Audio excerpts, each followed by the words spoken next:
let's move on to a game that happened last night. Oh, this was great. This was the best game of the weekend for sure.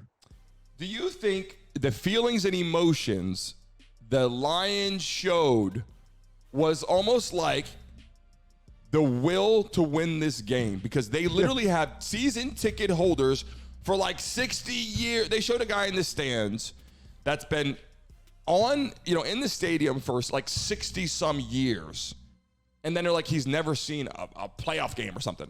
And I'm like, look at this coach, the hard work, the effort, the desire, the passion, the camaraderie, the building with your quarterback. And let's not forget, where did Goff come from?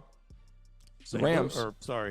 I said it, Brandon. I said St. Louis Rams. Oh, that's okay. They could still be St. Louis, but they are the Los Angeles Rams, and they got Stafford. So this game was important for a lot of reasons. Stafford, playing with the Rams, came up short. I love the receiver.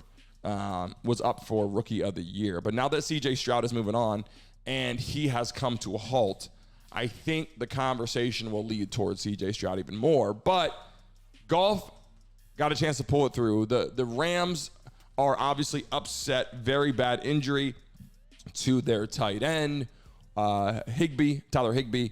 I believe he tore his ACL, got hit low. I was going to put it up here for a clip, but really, really bad. Kind of gruesome. Landed on his head.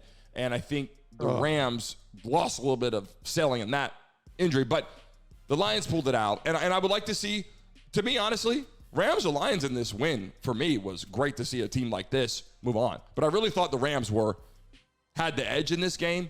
But, I mean, Lions showed the grit, and their fan base and the organization, they needed this win more than anybody right now in the playoffs except for Mike McCarthy. I know how this feels, right? The Bills had an 18-year playoff drought. Right. And when we made it to the playoffs for the first time, we flew down to Jacksonville to watch the game, and we took over the city.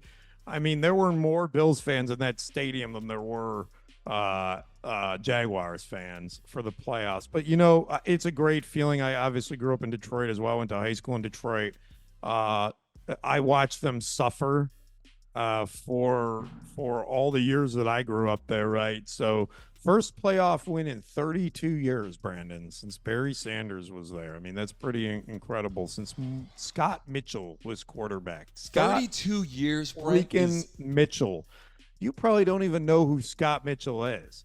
Scott Mitchell is a quarterback who played for the Dolphins. He was Dan Marino's backup. And Dan Marino got hurt one season, and Scott Mitchell came in and went 7-0. And then the Lions said, oh, this is great. So they paid him millions of dollars in free agency, and he sucked.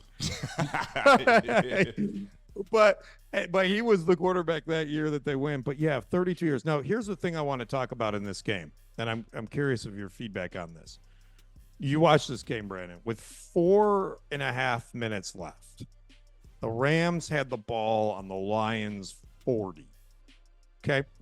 And they went for it on 3rd and 14, and Pua Nakua, your guy, he dropped the ball, and they didn't run. They didn't view it as a 2-down situation. He dropped the ball, 4th and 14, 4.5 minutes left. You have one timeout. They punted, and that was the game. They never saw the ball back. They never got the ball back. Yeah. That was it. First of all, I would have done two things. One, I would have treated that 3rd down as 2 downs to go. Yep. So I probably would have ran or run a screen pass to make it a little bit shorter. Yep. Right. And I definitely would have gone for it on 4th down. But even in that situation where it was 4th and 14, I still would have gone for it. Oh, they were down by 1 point. They literally lost by 1 point. I mean, or I would have trotted out my kicker and at least tried a 57-yard field goal. If you're not going to go for it, if you don't think you can get 4th and 14, at least run the ball to kick the field goal. Well, it was far. I mean, it would have been 58 or 59 yards. But the point is, but they could have ran the ball first. They could have ran the ball on 3rd down, got a couple yards because they're going to be in a different defensive scheme. They're not going to run goal line. I don't know, dude. I really have a high respect for McVay, but he blew it at the end of that game. What do you think? What I will say is this. If it would have worked out for him, people would have said, McVay, wow, an amazing coach. Great call, good idea, great game plan. And then when things fall short like this, because the game was pretty good. It was one of the best playoff games we've seen in a while, and last night, the best last night for sure.